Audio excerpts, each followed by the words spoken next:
The Bunyip.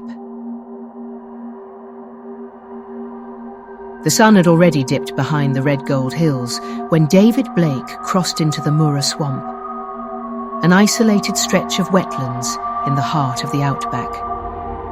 Locals had warned him. The Aboriginal elders spoke in hushed tones of the Bunyip, a water spirit, a guardian, a predator. Some called it a demon, others called it justice. Whatever it was, they all agreed, never cross the swamp after dark.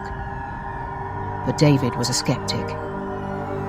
"Ghost stories to scare tourists," he muttered as he sloshed through the thick mud, sweat dripping down his back. He was here for a mining survey, just a quick inspection of a disputed site before sunrise, in and out. Still, the air felt heavy, too heavy. The frogs had gone silent, and then the splash. Software followed by another and another. David froze. The sounds were rhythmic, deliberate, too large to be any bird or reptile. He panned his flashlight over the black water. Nothing. Probably a kangaroo, he told himself.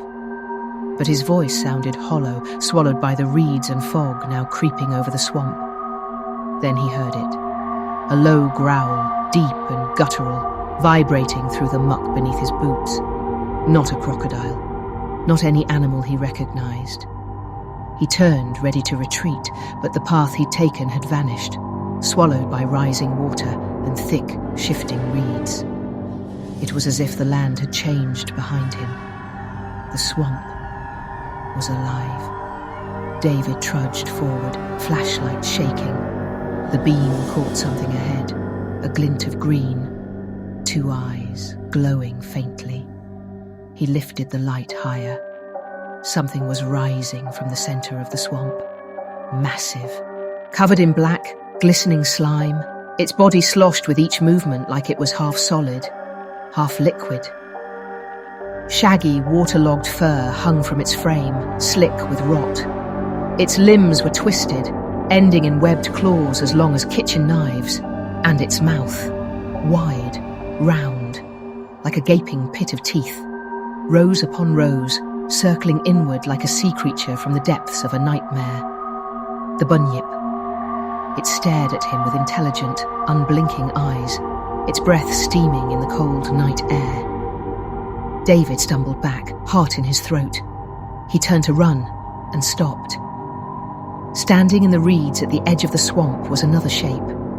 The same eyes, the same teeth, another Bunyip, waiting. He swung his light frantically, left, right, more eyes shimmered in the dark. In the trees, in the water, in the fog. It wasn't one creature, it was many.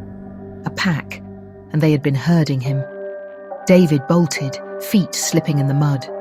Water splashed as he waded chest deep, lungs burning, flashlight lost behind him.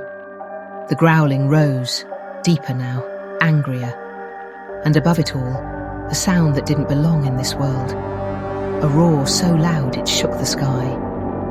In the morning, all they found was his boot, floating, covered in a thick, oily slime. The elders said nothing, just stared at the water, then whispered prayers to the land.